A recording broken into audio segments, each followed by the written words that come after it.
Bonjour à tous et bienvenue sur Rognac Mac TV pour une émission toute particulière puisqu'aujourd'hui Rognac reçoit l'ultime étape de la 8e édition du Tour de la Provence, notre Tour de France à nous. Alors pour célébrer cet événement, Rognac a prévu toute la journée de célébrer le vélo autour d'une grande fête avec de nombreuses animations que vous retrouverez donc sur le Mail et Place Saint-Jacques. Mais pour démarrer, nous avons l'immense honneur de recevoir un champion, un vrai champion, Thomas Voeckler, qui est parmi nous et qui est le parrain, l'ambassadeur, le porte-parole de ce Tour de France ce Tour de la Provence. On savait que j'allais la faire. Et monsieur Lieberman, Hervé Lieberman, qui est donc président de la conférence régionale du sport et président du CROSS, le comité régional olympique et sportif de la région Sud. Donc autant vous dire que c'est le monsieur sport et JO de la région. Voilà, merci à tous les deux d'être là. Madame le maire va nous rejoindre dans quelques instants. Peut-être deux mots, Thomas, avec vous. Alors, que représente ce Tour de la Provence? Vous avez remporté la première édition. Vous en êtes aujourd'hui l'ambassadeur.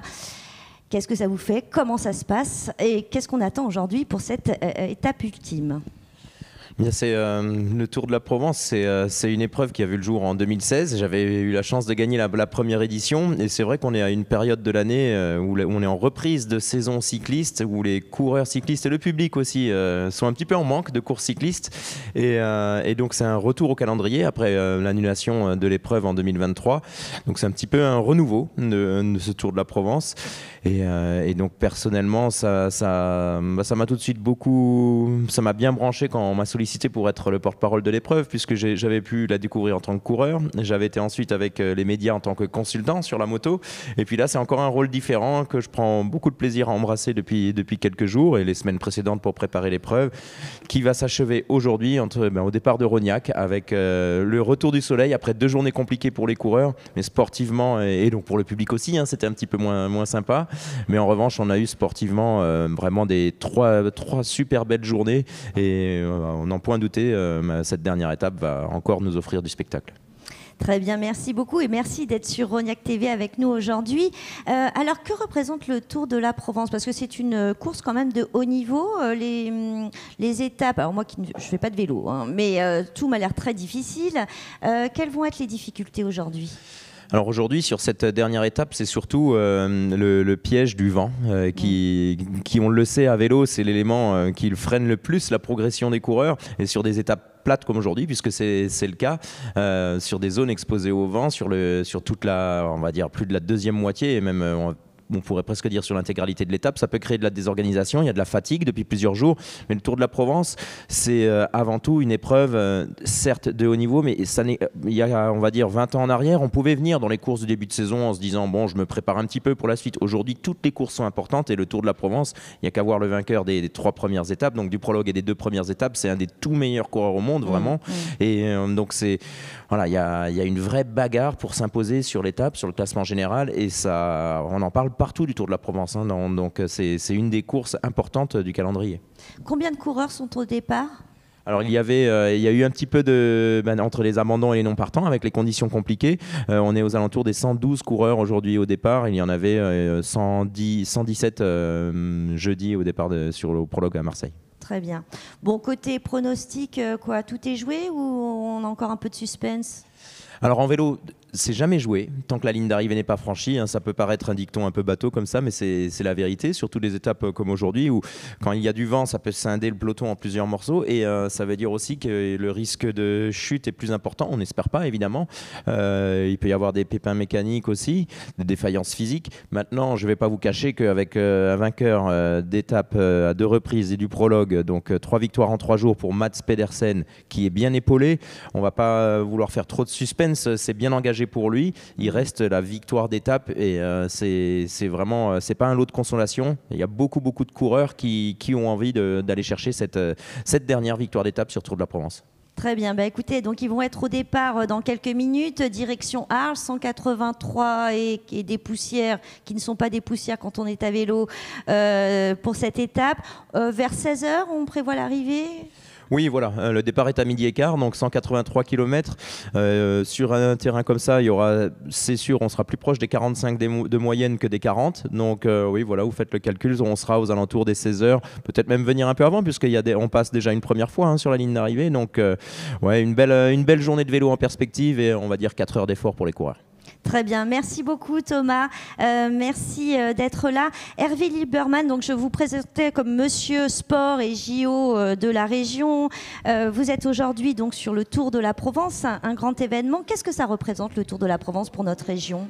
Alors un Tour de la Provence essentiel évidemment puisque depuis 2016 nous assistions les organisateurs. Il y a eu une année d'arrêt et puis on repart avec une renaissance. C'est un phénix qui renaît dans une région où il m'arrive de temps en temps avec un peu d'immodestie de dire qu'on est la capitale monde du vélo.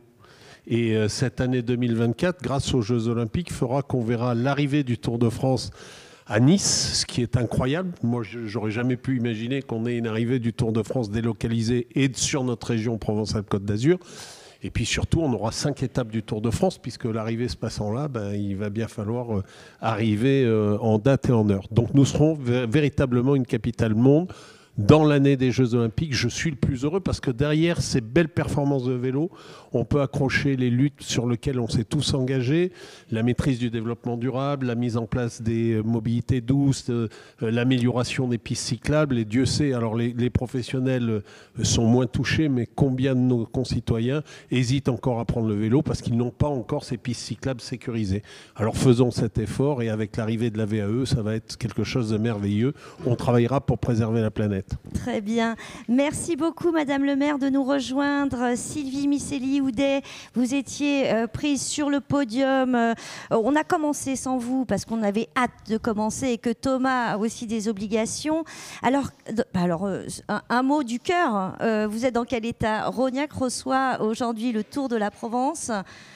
Vous êtes préparé, vous avez sorti les grands moyens parce qu'avec cette grande fête du vélo, comment vous vous sentez ? Est-ce que les Rognacais et les Rognacaises sont prêts ?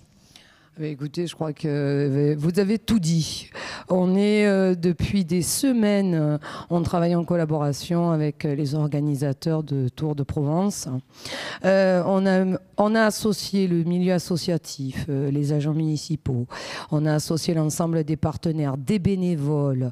Et aujourd'hui, pour nous, Rognac, cette course, je le dis, de Provence, c'est le signe que le mot Provence a un sens. C'est pour ça qu'on s'y est engagé. On l'a fait sincèrement parce qu'on le dit, à travers le vélo, ses passages, on montre le territoire de notre Provence, de différentes villes, de différentes tailles. Et on vous remercie parce que la Provence est un beau terroir. Bien évidemment, je veux dire, tous les Rognacais aujourd'hui, je pense que c'est même pas au-delà de Rognac qui sont venus voir effectivement Thomas, qui a été très attendu pour son parcours, d'ailleurs autour de moi, même dans ma propre équipe, il y a un élu qui est un cycliste confirmé, qui tout à l'heure était dans l'émotion de le voir, parce que ça a un sens. Ces courses cyclistes ont toujours permis à des millions de spectateurs de les suivre. J'allais dire, il y a tout un public aussi derrière, j'allais dire, chaque domicile, au-delà de leur présence nombreuse ce matin. Et je suis bien évidemment de savoir que je suis la ville qui ait fait retrouver le soleil. Eh bien, c'est la plus belle des fiertés, ce que j'ai dit tout à l'heure. Rognac rayonne. Voilà pourquoi il est venu parmi nous. Et je partage bien évidemment avec Patrice de Carolis, qui est présent aussi ce matin, l'arrivée, ce Tour Rognac et Arles. Alors, en préparant cette émission, j'ai découvert que vous coprésidiez la commission sport de l'Association des maires de France. Donc, c'est dire si le sport, pour vous, est une chose importante. Pourquoi donner cette priorité au sport ici à Rognac ? Alors, ça a été dit par Hervé. Le sport, ça amène aussi, on le voit aujourd'hui sur la fête du vélo à Rognac qui aura lieu cet après-midi, donc ce qui permet à la population de faire du loisir pour tous. Et il a évoqué la connexion du sujet d'actualité, la mobilité douce. on a tous une volonté de connecter nos rues dans notre ville avec des pistes cyclables et d'aller au-delà, de faire de ville en ville de pistes cyclables, ce qui est le projet, nous par exemple, avec Vélo. Je salue d'ailleurs Yannick Guérin sur lequel on travaille ensemble. Et puis c'est un département, et puis c'est toute une région qu'on aimerait voir, et puis c'est toute une France qu'on aimerait voir avec des pistes cyclables, cette mobilité douce. Et après, bien évidemment, ces dernières années de contraintes sanitaires, de contexte, on s'aperçoit que tout le monde est à la recherche aussi de poumons verts, de retrouver un cadre de vie apaisé, verdoyant et bien évidemment à vélo de préférence plutôt que l'automobile. Merci beaucoup. Thomas, je crois que vous avez des obligations. Merci infiniment de nous avoir rejoints. Merci beaucoup Thomas. Merci de votre accueil. Un vrai champion en chair et en os, c'est ma première. Ouais. Merci, c'était vraiment très agréable de vous avoir ici. Je crois qu'on accueille Benoît Gilles qui nous rejoint, qui représente le journal La Provence, donc l'organisateur de ce Tour de la Provence. Merci Benoît, vous êtes journaliste au service sport de la Provence. Bonjour, merci de m'accueillir. Bonjour. Alors que représente cet événement pour le journal ? Pour le journal, c'est un renouveau déjà, parce que l'épreuve avait été en pause l'an dernier. Et ça représente quand même un très grand événement sportif. Il y a en même temps l'Open 13, donc c'est vrai que c'est une semaine très très très chargée. Mais voilà, on est quand même très mobilisés sur le Tour de la Provence. On est deux rédacteurs sport à suivre la course pendant les 4 jours. On était mobilisés déjà avant pour préparer un supplément qui est paru mercredi. On fait 3 pages sport tous les jours. Il y a également des journalistes locaux dans les locales, à chaque fois itinérantes, qui font une page aussi sur l'ambiance. Ces derniers jours, c'était un peu compliqué. Aujourd'hui, heureusement, il y a un peu du monde, donc ça va être un peu plus vivant, voilà, comme disait Madame le maire. Voilà. Il y a du monde en bas. Il y a énormément de monde, ça fait plaisir. Voilà, donc ça représente un très grand événement. Comme disait Monsieur Darcourt, le directeur général de la Provence, c'est un événement qu'on doit promouvoir et qui fait rayonner la Provence, comme disait aussi Madame le maire. Alors, quelle place a le sport dans la presse quotidienne régionale ? On sait que les lecteurs sont souvent... bon, en plus, dans la Provence, on a évidemment le foot, on aura l'Eurofoot, les JO arrivent. Quelle place vous donnez au sport dans votre journal ? Eh bien, il suffit de regarder simplement la une du journal. Tous les jours, il y a au moins une photo avec un titre qui couvre l'OM, voilà, qui a rapport à l'OM. Tous les jours, il y a au moins quelque chose. Là, en ce moment, il y a également, bon, c'est pas celui-là, mais il y a au moins toujours une photo, un gros titre sur le Tour de la Provence. Donc, c'est quand même très, très important. Vos lecteurs attendent cette information. Ben, les lecteurs attendent, et puis c'est vrai que ça change des faits divers, ça change de la justice, ça change des trains qui n'arrivent pas à l'heure. Et On est plutôt... faut pas dire ça dans la région, mais voilà. On est sur de l'information positive. Monsieur Exactement. Lieberman, je disais que vous étiez donc Monsieur Sport, Monsieur JO. Les JO arrivent là à grands pas. La Provence, la région est prête. La région est prête. D'ailleurs, dans le village de vélo, on a eu la chance d'avoir Cédric Dufoy, qui est le directeur du Cluster Sud, qui aura en charge d'organiser l'accueil des épreuves olympiques. 3 lieux vont voir les athlètes s'opposer. D'abord les 2 stades de foot, Marseille et Nice. Et là, encore une fois, une petite originalité. Les Jeux Olympiques démarrent le 26 juillet et nous accueillons un premier match de foot à Marseille le 24. Vous voyez, on est encore en train de se démarquer. Puis Nice et enfin le stade du Rocas-Blanc qui est le stade nautique olympique où on verra les 10 disciplines avec des images incroyables qui vont permettre aux gens qui, depuis leur endroit planétaire d'où ils regardent ces jeux, auront envie de venir nous voir. Alors certains de nos concitoyens vont nous dire oui, bon, on a trop de touristes, ainsi de suite. Moi, je crois qu'il ne faut pas garder toute cette belle nature, ces belles images, et qu'on sache les accueillir comme Marseille l'a toujours fait, comme Nice le fait, et comme Toulon, nos 3 grandes métropoles de la côte, le font. D'autant que je crois que de nombreux efforts ont été faits pour que ces JO se déroulent de la meilleure façon possible, à la fois pour respecter l'environnement, respecter aussi les habitants.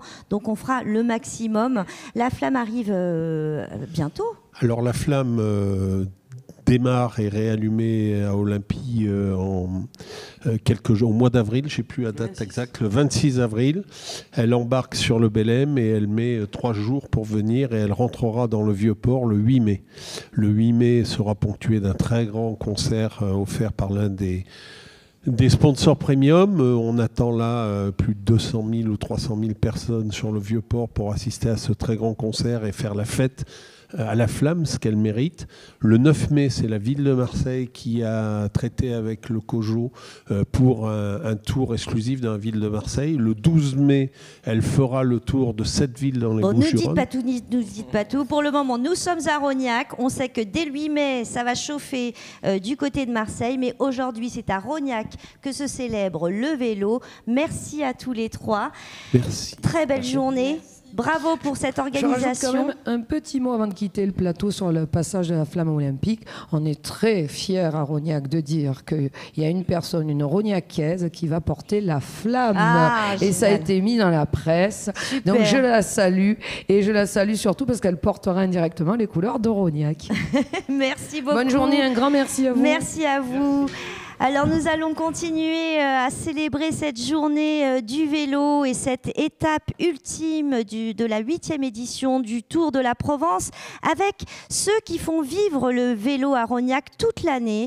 J'appelle donc Lucien Darret. Est-ce que Lucien est parmi nous? Oui, qui est adjoint au maire de Rognac, président du club rognacais, et Robert Gioponi, qui est donc président du Soco Club de Rognac, qui sont en train d'arriver. Voilà, Lucien, Robert, ce sont ces personnalités qui, à Rognac, chaque jour, font vivre donc le sport, font vivre le vélo et qui se sont affairés comme des chefs pour faire de cette grande fête. Et Cynthia aussi. Et Cynthia aussi.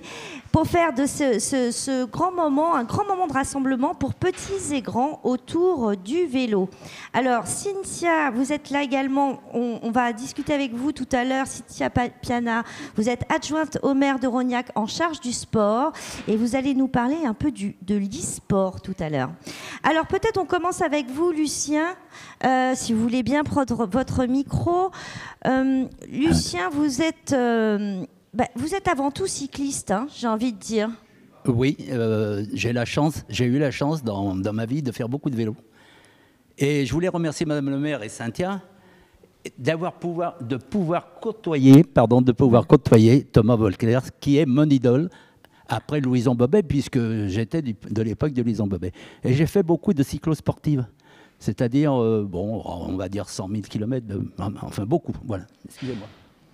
Et donc aujourd'hui, vous présidez une association, un club de vélo.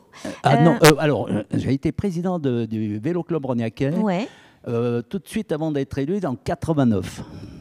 Mais pendant 3 ans, vous savez que quand on est élu, nous sommes obligés de démissionner en tant que président. Ah oui, les mandats sont... Non, maintenant, je suis tout simplement président d'une association patriotique, compte tenu de mon âge. Très bien. Alors, qu'est-ce que ça vous fait de recevoir aujourd'hui dans votre ville le Tour de la Provence? Aujourd'hui, pour moi, ça me fait très chaud au cœur, d'une part parce que je côtoie des jeunes hommes qui ont 20 ans et qui sont... Ça me rappelle ma jeunesse, finalement. Et je souhaite à tout le monde de vivre ce moment. Et j'ai beaucoup d'émotions. Je vois. Merci beaucoup, Lucien. Robert, vous venez de nous rejoindre. Je vous ai présenté. Pardon. Très bien. Alors, Lucien, on me dit dans la petite oreillette que je crois que vous êtes attendu. C'est une émission au pas de course, hein. Merci infiniment. Je dis juste une petite chose sur Lucien, c'est que Lucien, il est toujours, à 84 ans, il est toujours en selle. Hein, il continue à faire du vélo. Donc, comme quoi, c'est un exemple à suivre. Voilà. Merci Robert de nous avoir rejoints. Merci de m'accueillir. Vous êtes donc président du cyclo-club de Rognac et vous avez... Alors vous êtes vraiment à l'initiative de nombreuses animations qui vont se dérouler tout au long de la journée. Est-ce que vous pouvez nous présenter un petit peu votre club et puis également ce que vous avez préparé pour aujourd'hui? Alors c'est un club qui est adhérent à la Fédération française de cyclotourisme, qui s'appelle FFV Vélo. Et la particularité, c'est qu'on organise des randonnées, des concentrations, Alors c'est ouvert à tout type de public, que ce soit des sportifs, excusez-moi je suis un peu enroué souvent, et aussi ce que je voudrais faire c'est l'ouvrir à tout public. Très bien. Pour faire des promenades, des randonnées découvertes. Oui, alors c'est ce que vous m'aviez expliqué. L'idée, c'est peut-être d'aborder le vélo pas uniquement sous le prisme du sport, mais aussi sur une façon de balader, comme on dit, hein, de découvrir des paysages, c'est ça, de partir un petit peu, d'avoir juste le plaisir de se promener au grand air. Oui, exactement, parce qu'à l'origine, on est un club sportif où on fait des randonnées entre 80 et 200 km, donc du coup, ça effraie un petit peu les gens. Lors des forums, on a très peu d'inscriptions, il ne reste pas. Et donc on voudrait ouvrir notre club à des événements beaucoup plus festifs, style randonnée et puis découverte. On va ouvrir aussi un club de baby vélo pour des enfants de 3 ans à 6 ans. Ok, sans les roulettes alors? Alors sans les roulettes, au départ sur des draisiennes, oui. Donc ils vont apprendre la stabilité, le fait de rouler en équipe. Plus tard, on envisage de créer une école de conduite. C'est un peu plus compliqué parce qu'il faut un encadrement beaucoup plus complet, donc beaucoup plus de personnes avec un turnover important. Et puis bon, après, ce que je souhaiterais, c'est ouvrir cette activité de vélo à tous. Très bien. En tout cas, vous êtes dans une ville où, semble-t-il, le sport a son importance. Donc, vous êtes au bon endroit. On a été beaucoup aidés de part de Madame le maire et puis le directeur sportif qui est Jérémy Payan, qui était l'initiateur de toutes ces activités. Alors, ces activités, je les ai proposées, mais c'est quand même lui qui a initié un peu tout ça. Très bien. Alors, aujourd'hui, qu'est-ce qu'on va pouvoir faire? Je crois qu'il y a une expo de vieux vélos. Alors, il y a une exposition de vélos de course sur plusieurs décennies, ce qui permet de voir l'évolution du matériel au fur et à mesure des années. Oui, parce qu'aujourd'hui, les vélos d'aujourd'hui n'ont vraiment plus rien à voir en matière de technologie. Alors, ça reste des vélos avec 2 roues. Effectivement, la technologie fait beaucoup le vélo dans le sens qu'il coûte 15 fois plus cher qu'avant. Alors, est-ce qu'ils sont mieux? C'est pas évident. Ensuite, on a un atelier de réparation, petite réparation, entretien et réglage de vélo, qui est tenu par les cycles Tinazzi, qui sont sur la 113. Donc les Rognacais et les Rognacaises peuvent venir aujourd'hui à l'atelier, diagnostiquer leur vélo et même le réparer? Et recevoir des conseils. Okay. Bon, on ne fera pas de grosses réparations, mais déjà ils recevront des conseils de la part de ces 2 animateurs qui sont Eric et Christophe des cycles Tinazzi. Très bien. Qui ont fait le plaisir de venir. On a ensuite une activité avec des home trainers, dont un home trainer à rouleau. C'est un peu particulier. Moi, j'ai toujours appris à rouler là-dessus, à m'entraîner là-dessus.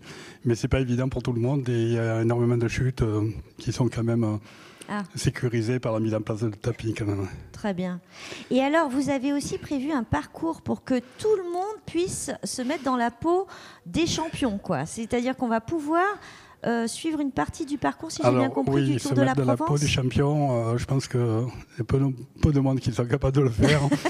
Il y a un premier parcours qui va faire 3 km, qui est une toute petite boucle, qui reprend effectivement le parcours des cyclistes. Et un deuxième parcours qui est beaucoup plus long, qui fait 7 km, qui ne fait pas très loin non plus, mais ça permet de faire une balade. Et en même temps, c'est ce qui m'intéresse, c'est de faire venir les gens avec un vélo, avec toutes sortes de vélos. Bien sûr. Et puis voilà, on essaiera de rattraper les coureurs, mais ça m'étonnerait. Donc vous avez effectivement l'itinéraire qui s'affiche sur les écrans. Merci beaucoup, merci Robert. J'imagine que vous allez être toute la journée avec le cœur palpitant. Ben oui, là, déjà c'était intéressant de voir tous ces coureurs, de voir d'aussi près. Et puis cet après-midi, j'espère que je vais faire connaître mon club et amener de nouveaux adhérents. Très bien, merci beaucoup.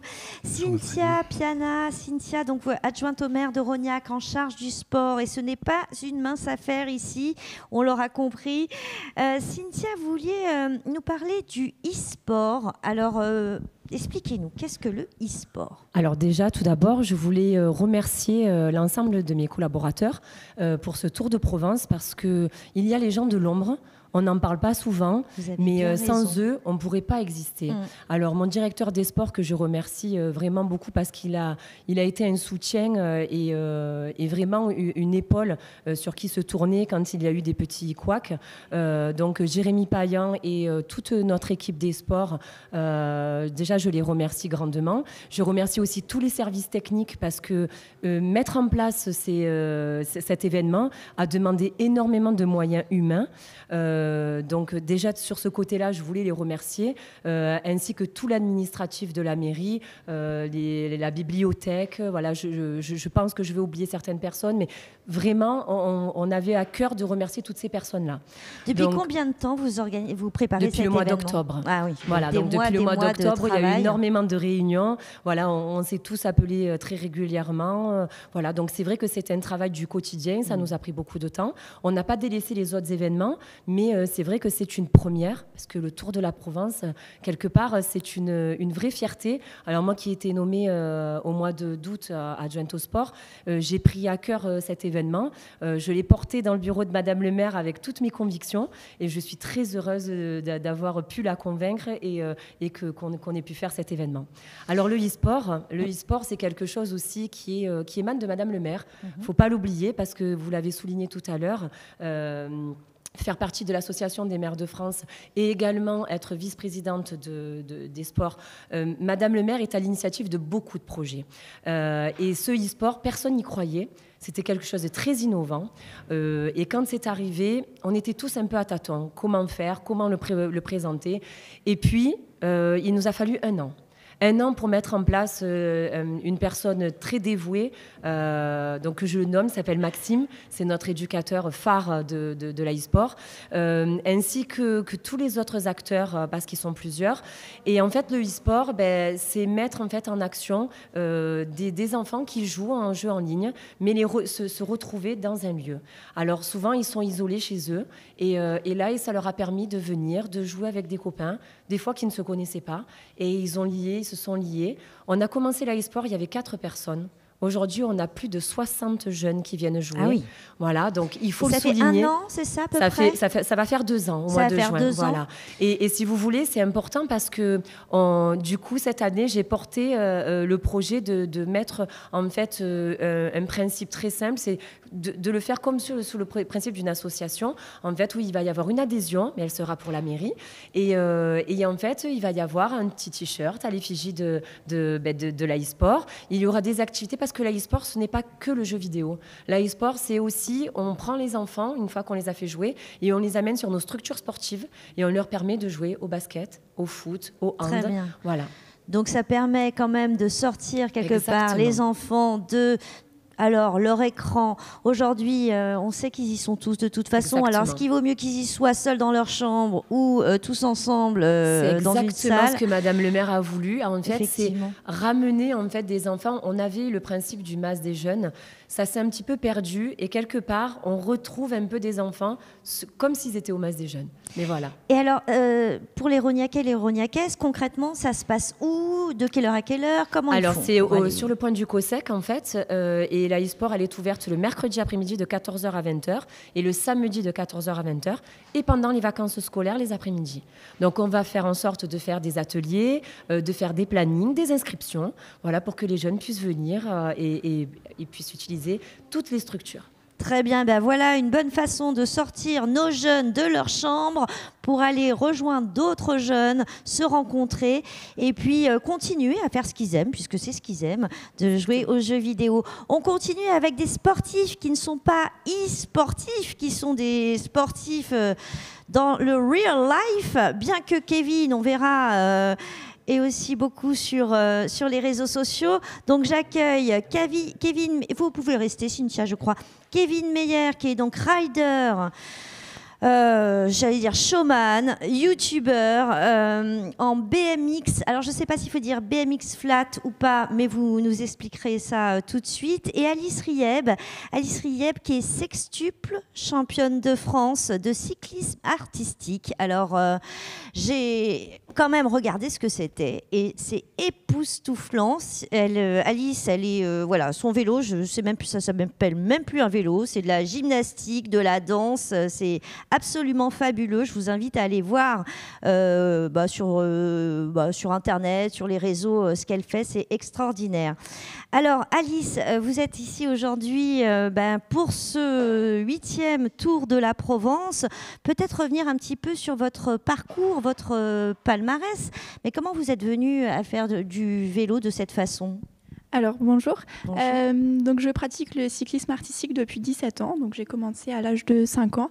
Et tout simplement, c'est mes frères et sœurs qui en faisaient aussi, qui m'ont initiée. Je voulais faire tout comme eux. Donc, j'ai continué sur leurs traces. C'est une histoire de famille. Exactement. J'ai 2 frères et une sœur qui pratiquent également ce sport. Très bien. Comment on pourrait définir ce sport pour donner envie aux autres de vous rejoindre dans cette discipline ? Alors, je pense que c'est une sorte de voltige comme sur un cheval, mais où on fait de la gym sur un vélo. Donc, ça ressemble beaucoup au BMX. On a beaucoup d'exercices en commun. Mais la différence, je pense, la grande différence, c'est que nous, tout est codifié. Chaque exercice valent des points. On peut avoir des pénalités sur chaque exercice. Et on parlera peut-être après, mais chez eux, c'est plus une question d'artistique, d'appréciation et de show. Très bien, donc il faut être cycliste, gymnaste, danseur, c'est absolument incroyable. Est-ce que c'est une discipline qui est aux Jeux Olympiques ? Alors malheureusement non, elle n'est pas aux Jeux Olympiques, mais il y a des Coupes du Monde, des Championnats du Monde, des Championnats d'Europe, donc on a quand même beaucoup de compétitions malgré qu'on ne se retrouvera pas à Paris. Très bien. Alors Kevin qui est, alors j'ai dit youtubeur parce que j'ai été voir là aussi, 24 000 abonnés. Alors c'est vraiment le roi du BMX. Hein. Vous voulez tout savoir, tout comprendre. Il faut aller sur sa chaîne YouTube. Kevin, qu'est-ce que c'est que le BMX ? Déjà peut-être un mot parce que... Alors le BMX, ma particularité c'est le BMX flat, donc c'est vraiment le freestyle au sol, on voit souvent en skatepark et tout ça, donc moi c'est vraiment au sol et comme vous l'avez dit, j'essaie de développer depuis des années maintenant, Alice ça fait 17 ans, moi 18 ans que je fais du BMX et beaucoup sur le côté de divertissement et aussi donc sur les shows, sur les YouTube pour les animations, pour montrer aussi les tutoriels pour apprendre aux jeunes, donc j'essaie au maximum de montrer mon sport. Très bien. Alors, qu'est-ce qu'il faut comme qualité pour être un rider de BMX flat ? Alors, c'est vrai que c'est vraiment un univers un petit peu parallèle au cyclisme artistique, dans le sens où nous, il faut être très freestyle, c'est-à-dire qu'il faut vraiment avoir une créativité. Le but du jeu, c'est d'être le plus original possible. Si on veut vraiment marquer des points, il faut vraiment se détacher de tout ce qui se fait actuellement. Donc, inventer des figures Exactement. C'est de plus en plus dur parce qu'effectivement, le sport a bien 30 ans maintenant, donc... on a l'impression que tout a déjà été fait et en fait chaque année il y a toujours des nouvelles figures qui ressortent, donc il y a toujours à créer, la seule limite c'est vraiment le mental. Et vous n'avez pas le droit à des accessoires, c'est le vélo et vous ? Exactement, le vélo, nous, un seul plat, et c'est vrai qu'en infrastructure on coûte pas cher quoi. Ok. Alors là aussi même question, le BMX c'est aux Jeux Olympiques ou pas ? C'est une bonne question. Alors souvent le BMX freestyle est aux Jeux Olympiques, mais c'est le freestyle park, c'est-à-dire qu'en skatepark il est aux Jeux Olympiques. Nous, le freestyle flat a failli passer et du coup, c'est le breakdance, donc la danse qui est passée à la place. Oui. Ah, okay. Mais du coup, effectivement, nous, on promouvoit, donc on est souvent appelés sur des shows pour montrer un peu le freestyle. Ça reste du freestyle, mais effectivement, nous, c'est pas la discipline skatepark qui est au JO. Nous, c'est vraiment du flat. Qu'est-ce que ça vous a apporté alors à tous les deux de vous engager de cette façon-là aussi fort ? J'imagine que ça prend beaucoup de votre temps dans une pratique sportive. Alors pour ma part, ça m'a instruit beaucoup de valeurs comme la persévérance, puisqu'il y a des exercices parfois où on met 2-3 ans avant d'y arriver, donc il y a beaucoup de valeurs comme ça. Le fair play, on est un petit monde, donc on se connaît tous, donc il y a de la compétition forcément, mais on essaye de s'entraider pour que chacun arrive au plus haut. Et après, quand on fait des shows comme ça, à droite, à gauche, on aime bien partager, même avec le BMX, savoir ce qu'ils arrivent à faire, ce que nous on arrive à faire, s'échanger les vélos, voir comment ça fonctionne. Donc c'est vraiment toujours un réel plaisir de participer à des événements et de pouvoir partager avec les autres et le public également. Très bien. Kevin ? C'est ça, l'idée c'est vraiment de faire connaître un petit peu nos sports et puis chaque démonstration, chaque événement, chaque compétition est un petit peu différente. On est souvent dans plein de villes en France, on bouge dans toute la France et comme l'a dit Alice, du coup on se rencontre, on échange un petit peu sur nos passions. Ça peut nous donner des idées aussi parce que du coup de mélanger différentes disciplines, moi je fais des fois des démonstrations avec des gars en breakdance, du foot freestyle, différentes choses et on se nourrit un peu de la créativité d'autres milieux, ce qui nous permet du coup d'alimenter notre sport en particulier. Est-ce que c'est une tendance aujourd'hui de voir des sports qui deviennent un peu pluridisciplinaires? C'est-à-dire qu'avant, on imaginait il y avait le vélo, le foot, le tennis, et maintenant, vous nous inventez des mélanges de choses comme ça. C'est la tendance? Alors, il faut savoir que le cyclisme artistique, c'est un très très vieux sport. Le plus vieux club date de 1888, qui est en Alsace. Donc, c'est un sport qui était assez développé à l'époque.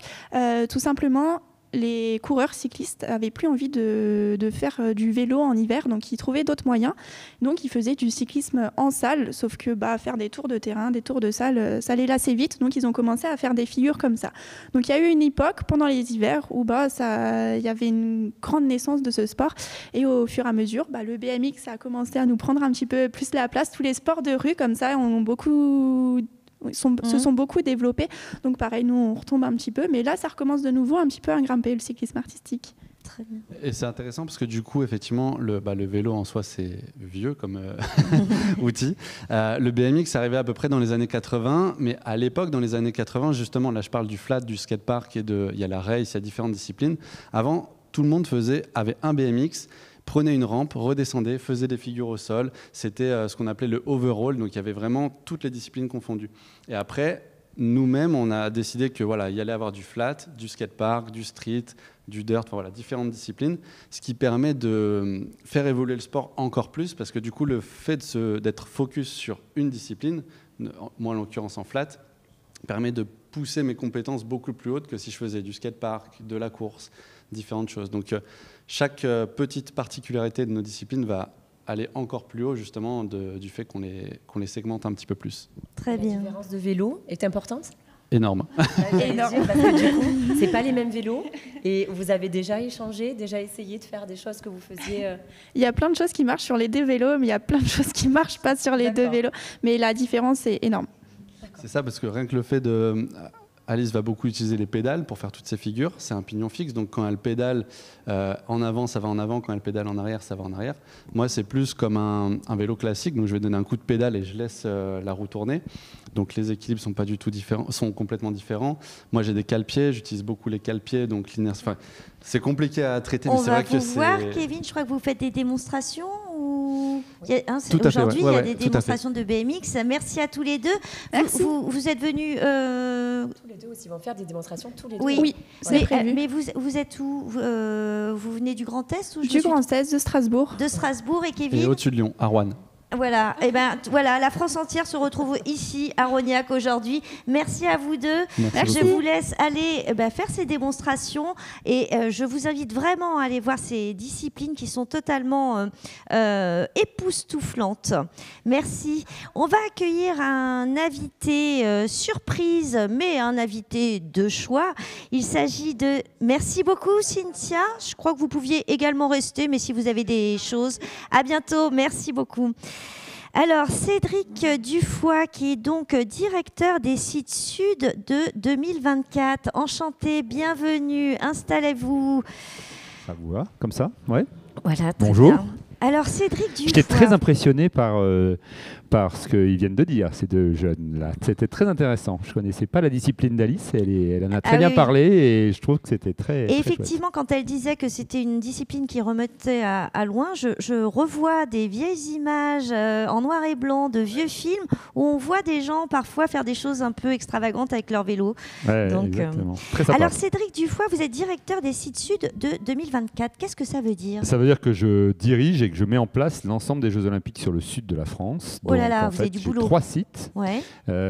J'ai Nice, où il y aura 6 matchs de football. J'ai Marseille, où au stade, on aura 10 matchs de foot. Et j'ai les régates olympiques à organiser, et donc les régates de voile, sur lesquelles on a déjà fait une répétition en 2023, mais qui se dérouleront sur la rade de Marseille. Très bien. Alors, on en est où de ces préparatifs? Est-ce que tout se passe comme il... Bon, oui, vous n'allez pas me dire prévu. Le contraire. C'est comme c'est prévu. Ouais. Non, ce qu'il faut comprendre, c'est que les Jeux Olympiques, c'est une très grosse machine, évidemment. On est 4000, on a 4 milliards de budget.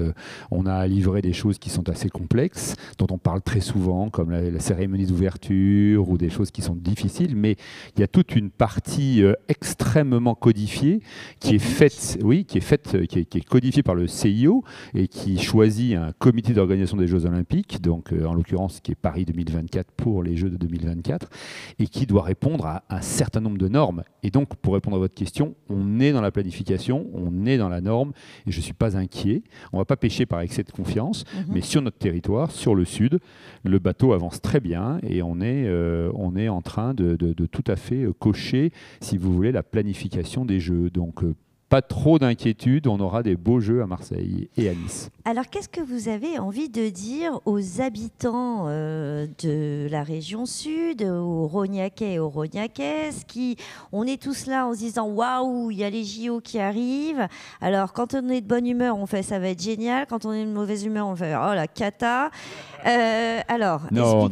À quoi on doit s'attendre? D'abord, on est à Rognac, donc il faut parler pour les Rognacais et les Rognacaises, comme vous dites, et d'abord féliciter l'ensemble de la collectivité et des élus d'avoir été, dans tous les cas, ou choisi d'être Terre de Jeux. Terre de Jeux, c'est le label qui reconnaît toutes les communes en France qui vont s'engager pour les Jeux Olympiques. Et donc après, c'est à la collectivité et à la mairie de faire des choses, comme on le voit aujourd'hui pour le Tour de la Provence, qui est une super initiative.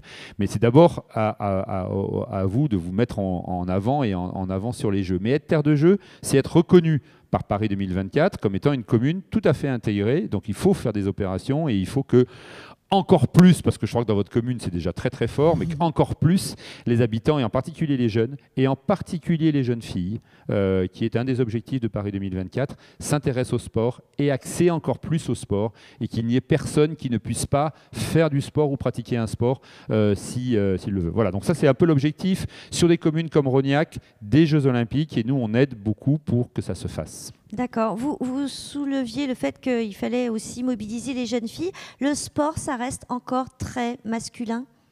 Non, je ne crois pas que ce soit très masculin, mais le CIO, le Comité international olympique, a voté en février 2018 200 résolutions qui s'appellent la nouvelle norme des Jeux. Et la nouvelle norme des Jeux, c'est l'idée que la société ou que les Jeux olympiques sont une des locomotives de la société, et donc qu'on doit accompagner et que les Jeux doivent accompagner les évolutions sociales, sociologiques. Et on peut se dire que parfois dans notre société qui évolue et qui évolue vite, le sport pourrait, pour certaines catégories de personnes, être moins intéressant ou moins accessible. Or, le sport, c'est quelque chose de formidable qui apporte énormément, on le sait, à tout le monde. Et donc, dans la nouvelle norme des Jeux Olympiques, il y a l'attention aujourd'hui portée à ce que toutes les catégories sociales, toutes les communautés soient bien à proximité et en relation avec la pratique sportive. Voilà, c'est un peu cet sport aspect-là. Pour tous, exactement. Évidemment.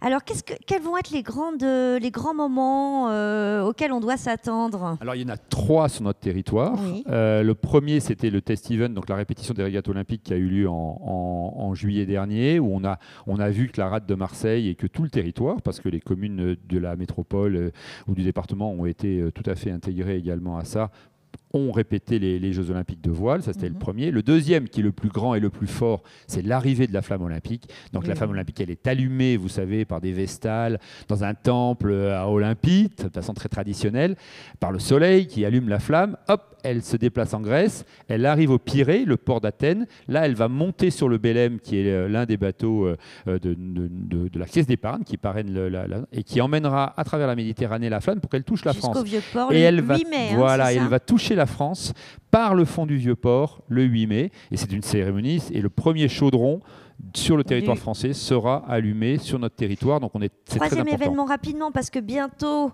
c'est le top départ. Pardon, alors très rapidement, le troisième événement c'est les Jeux Olympiques. Donc là, il n'y a plus de place sur la voile, donc il faut aller sur les plateformes de revente pour pouvoir accéder aux régates de voile si vous aimez la voile. Très bien. Par contre, il va rester des places au stade, en particulier à Marseille, pour les Rognacais qui n'auraient pas encore leur billet. On peut toujours observer ça aussi depuis la Bonne Mère. Hein. On a le droit de regarder ça aussi en spectateur. Depuis la Corniche, depuis la Bonne Mère. Et merci de votre invitation. Merci beaucoup Cédric Dufoy. Merci à tous pour cette émission spéciale du Tour de la Provence. Dans quelques minutes, Donc nos coureurs vont s'élancer. Mais avant tout, je vous rappelle le programme de cette grande fête du vélo ici à Rognac ce dimanche. Donc tous en selle, hein, petits et grands, vous venez en VTT, en draisienne, en BMX, tout ce que vous voulez. De nombreuses animations avec notamment l'association Cyclo-Rognac que nous avions tout à l'heure en plateau, la médiathèque, évidemment le car podium du Tour qui sera là juste après le départ de la course. Des quiz, des contre-la-montre, des tests de home trainers, des parcours à s'essayer en famille ou à jouer les champions, des ateliers d'entretien, de réparation, des courses de lenteur. Donc ça, je vous invite à aller voir, ça doit être très drôle, comment pédaler le moins vite possible sur son vélo. Tout ça sur le mail provençal. Et donc à 14h, le tour des familles. Donc vous avez un parcours sportif 6 km 3. Donc pour les plus aguerris, et puis pour les enfants, les familles, 2 km 668, donc ça sera plus tranquille. Le départ sera à 14h. Voilà, je suis en train de voir que les coureurs, le départ s'annonce incessamment sous peu. Il est prévu dans quelques secondes. Nous vous laissons avec ces images. Merci à tous, Rognacais, Rognacaises, de célébrer avec nous aujourd'hui cette grande fête du vélo. À très vite sur Rognac TV.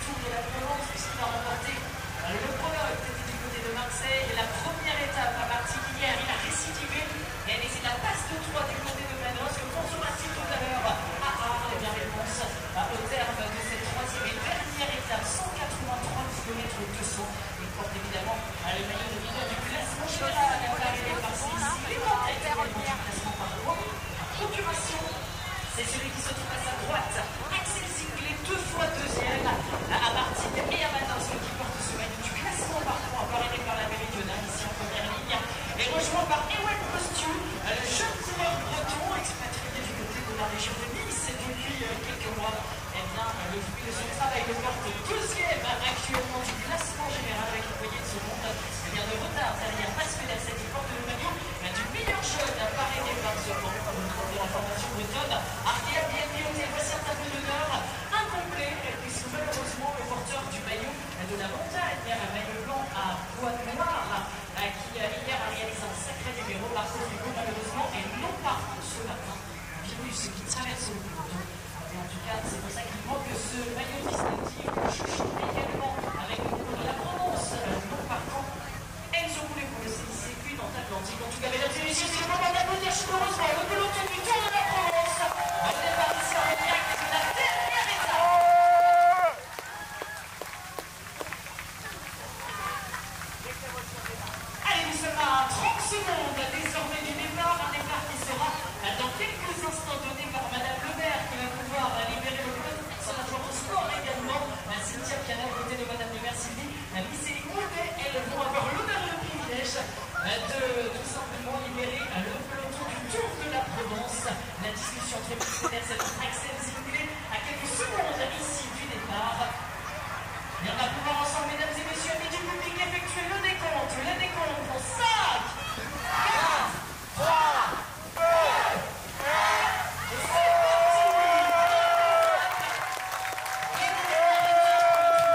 départ qui vient d'être donné à départ fictif, vous avez bien compris. Les départs sont balancés sur la département 113 à destination Arles. Et on va vous